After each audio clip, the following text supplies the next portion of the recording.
O presidente do Equador, Daniel Noboa, se encontrou nesta terça-feira com o presidente chinês Xi Jinping. Em pauta estavam os interesses econômicos da China, não apenas no Equador, mas em toda a América Latina. É uma preocupação importante para Pequim, mas os Estados Unidos se preocupam ainda mais com isso. Os detalhes com a nossa correspondente em Washington, Mariana Giangiacomo.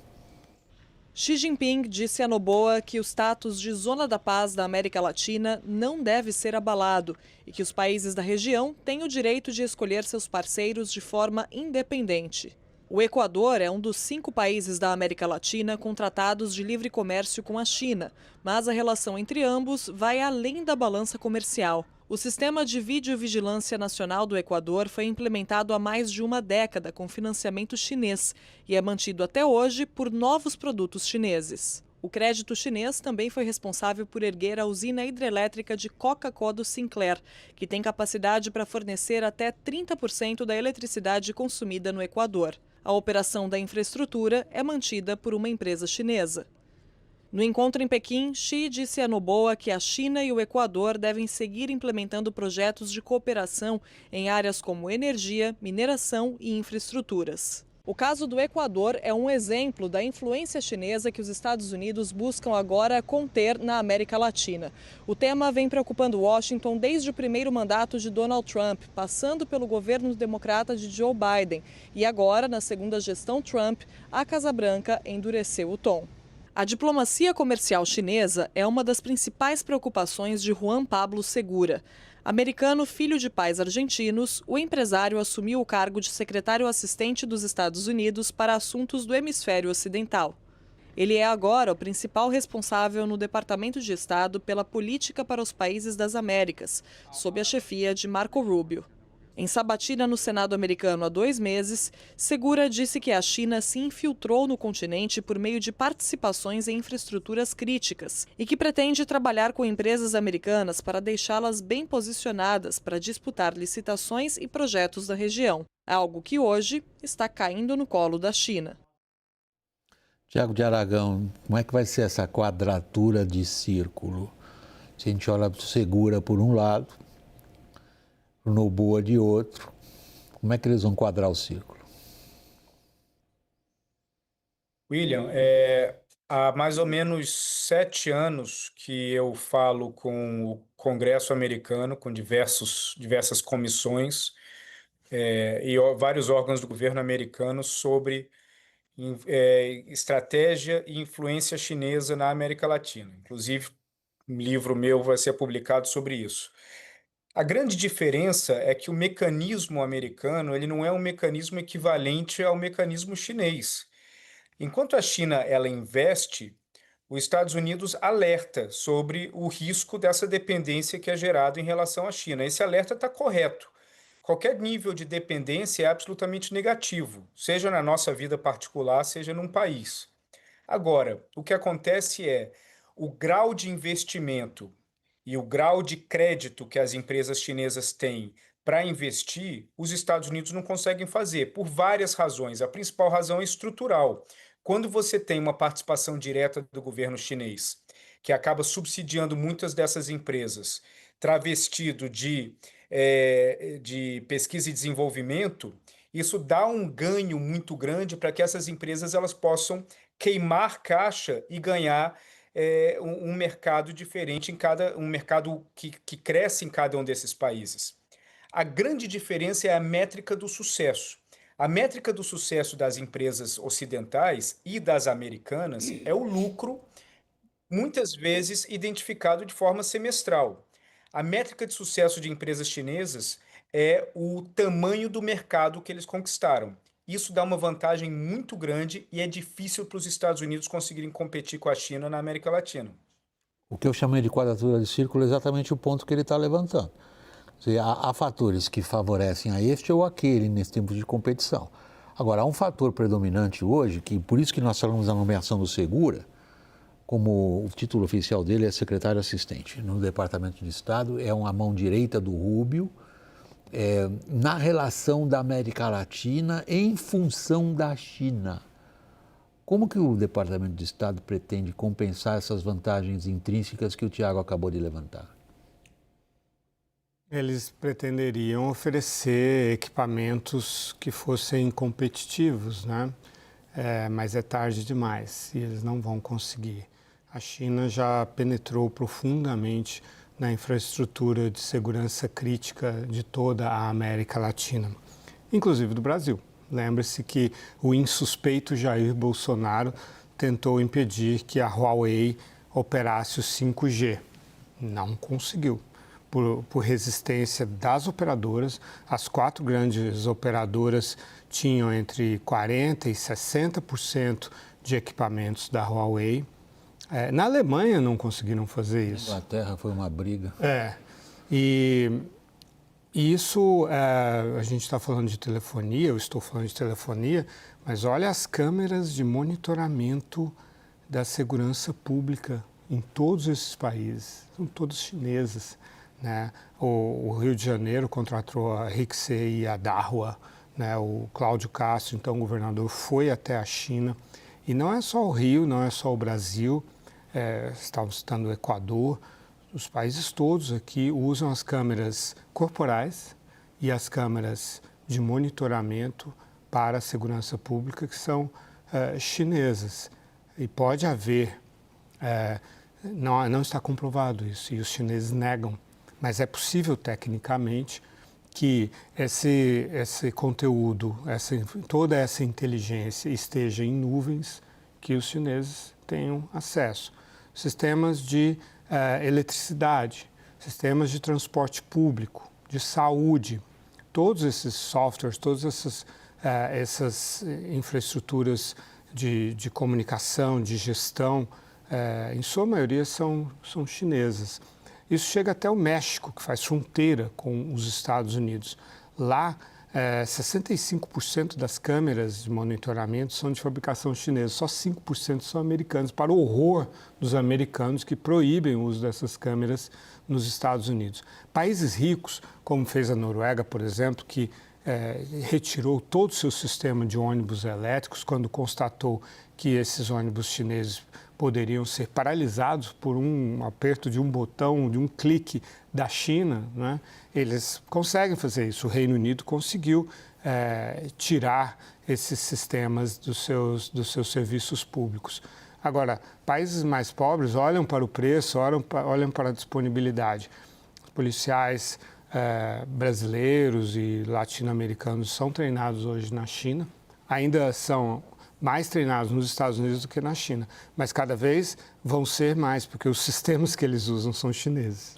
Se a gente transportar isso que você estava agora, ao que você estava agora se referindo para o desenvolvimento da inteligência artificial, esse problema todo é exponencial, pelas ofertas que os chineses fazem. Mas aí está o ponto, Daniel, que o Tiago e o Lorival já vêm tratando. Há uma realidade diante de nós que é a capacidade que a China tem, por razões que o Tiago nos detalhou, de expandir e consolidar suas vantagens competitivas.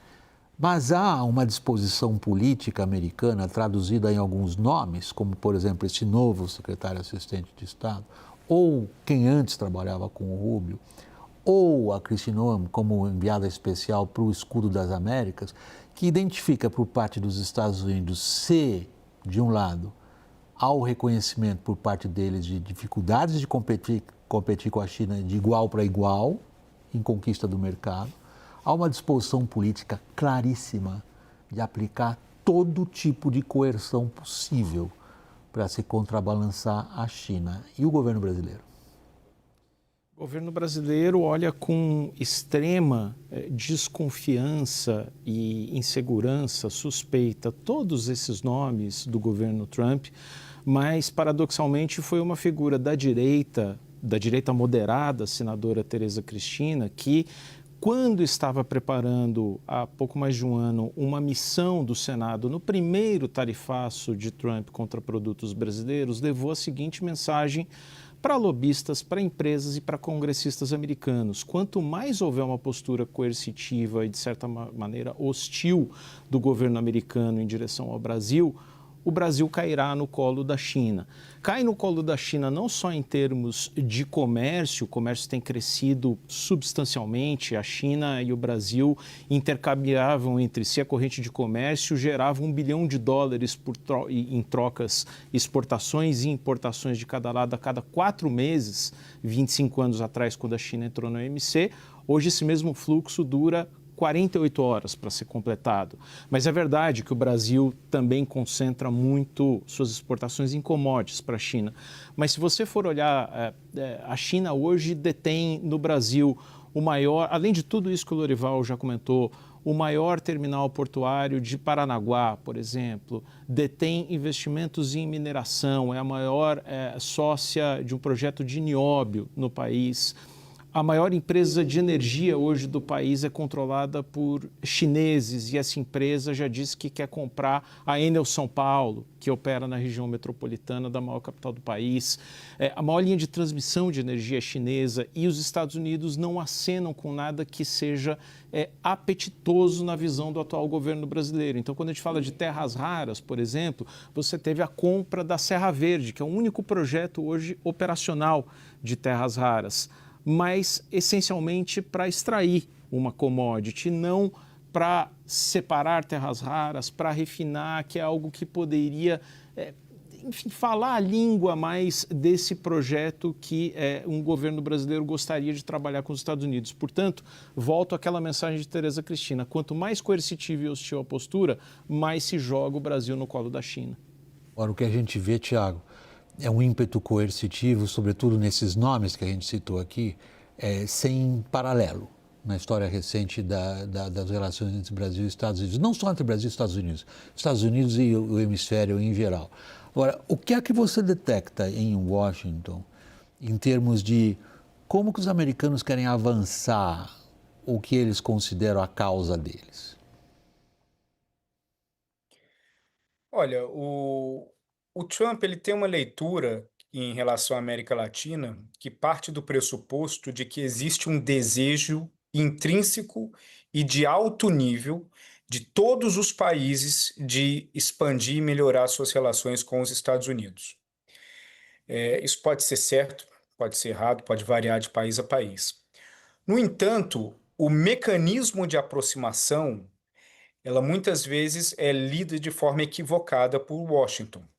Washington interpreta muitas vezes que vários desses países, ou na figura de seus governantes, ou na figura de determinados líderes da oposição, eles buscam validação por parte de Washington e que essa validação ela tem um valor muito alto e que esse valor existe uma discrepância na interpretação desse valor por parte de Washington e por parte das capitais latino-americanas, onde o preço do valor dessa validação ele deve ser feito de uma forma onde você abriria mão de vários níveis de relacionamento com a China e se colocaria à disposição ou aberto a vários níveis de relacionamento com os Estados Unidos, mesmo que eles não sejam executados.